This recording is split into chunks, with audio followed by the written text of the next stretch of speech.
আপনারা সবাই সুরক্ষিত নরেন্দ্র মোদীজির প্রধানমন্ত্রীত্বে। মতুয়ারা আতঙ্কিত, তারা ভীত সন্ত্রস্ত, সবার তো পেপারস নেই। এসআইআর আবহে উদ্বেগে দিন কাটাচ্ছেন মতুয়াদের একটা বড় অংশ। আর মতুয়াদের এই উদ্বেগই বিধানসভা ভোটে বিজেপির অস্বস্তির কারণ হয়ে উঠবে না তো? রাজনৈতিক মহলে মাথাচাড়া দিচ্ছে সেই প্রশ্ন। সুপ্রিম কোর্ট সম্প্রতি পর্যবেক্ষণে জানিয়েছে, যতক্ষণ না কেউ ভারতের নাগরিক ঘোষিত হচ্ছেন ততক্ষণ ভোটাধিকার পেতে পারে না। প্রথমে নাগরিকত্ব পেতে হবে, তারপর ভোটের তালিকায় নাম তোলার বিষয় আসবে। ভোটার তালিকায় নাম তোলার জন্য এসআইআর এর পরীক্ষায় পাশ করতে হবে। এখন এসআইআর এর শুনানি চলছে। যারা সিএ সার্টিফিকেট পেয়েছেন তারা শুনানিতে সেটা দেখিয়ে তালিকায় নাম তুলতে পারবেন। কিন্তু যারা সিএ সার্টিফিকেট পাননি তারা কি করবেন? তাদের কি ভোটাধিকার হারাতে হবে? এই প্রশ্নই ভাবাচ্ছে মতুয়া সম্প্রদায়ের অনেককে।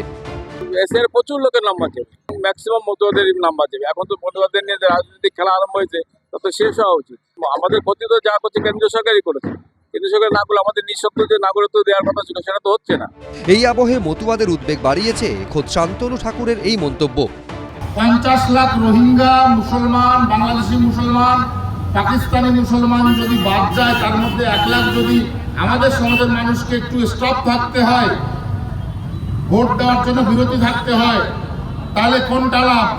এদিকে বুধবার রাষ্ট্রপতির সঙ্গে দেখা করার আবেদন জানিয়ে অল ইন্ডিয়া মতুয়া মহাসংঘের তরফে যে চিঠি দেওয়া হয় সেখানেও উল্লেখ করা হয়, মতুয়া সম্প্রদায়ভুক্ত ভোটারদের ভয় দেখিয়ে, চাপ দিয়ে এবং প্রশাসনিক উদাসীনতার মাধ্যমে ভোটাধিকার থেকে বঞ্চিত করা হচ্ছে। মতুয়াদের একাংশের মধ্যে এই ক্ষোভকে হাতিয়ার করার চেষ্টা শুরু করে দিয়েছে তৃণমূল। ইতিমধ্যে মতুয়াগড় বনগাঁয় সভা করেছেন মমতা বন্দ্যোপাধ্যায়। শুক্রবার ঠাকুরনগরে যাবেন অভিষেক বন্দ্যোপাধ্যায়। অর্থাৎ রাজনৈতিক দড়ি টানাটানি একেবারে চরমে। প্রধানমন্ত্রী 12 মিনিট 36 সেকেন্ড ফোনে বক্তৃতা করলেন, তো তার মধ্যে মতুয়া শব্দটা উচ্চারণ করলেন না কেন? কে বারণ করেছিল?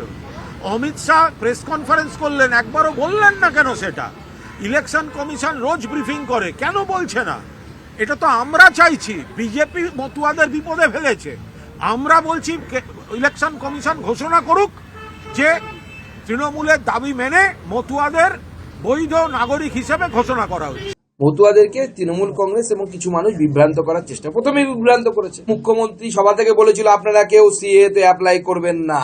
তো সিএ দিতে গেলে তো টাইম লাগবে একটা, কারণ আপনার নাগরিকত্ব তো মুখের কথা নাই। আমরা পরিষ্কার বলছি, মতুয়াদের সাথে উদ্বাস্তুদের সাথে আমরা আছি। 2024 লোকসভা ভোটের বিধানসভা ভিত্তিক ফল অনুযায়ী মতুয়া অধ্যুষিত বনগাঁ লোকসভার অন্তর্গত 7টি বিধানসভার মধ্যে 6টিতেই এগিয়ে ছিল বিজেপি। মাত্র 1টি কেন্দ্রে এগিয়ে ছিল তৃণমূল। মতুয়া অধ্যুষিত আরেক লোকসভা কেন্দ্র রানাঘাটের অন্তর্গত 7টি বিধানসভা কেন্দ্রের মধ্যে 6টিতে এগিয়ে ছিল বিজেপি, মাত্র 1টিতে এগিয়ে ছিল তৃণমূল। শেষ অবধি এবারের বিধানসভা নির্বাচনে মতুয়া ভোট কোন দিকে যাবে? সমীরণ পাল, আশাবুল হোসেন, কৌশিক গাতাইত, এবিপি আনন্দ। এবিপি আনন্দ, এগিয়ে থাকে, এগিয়ে রাখে।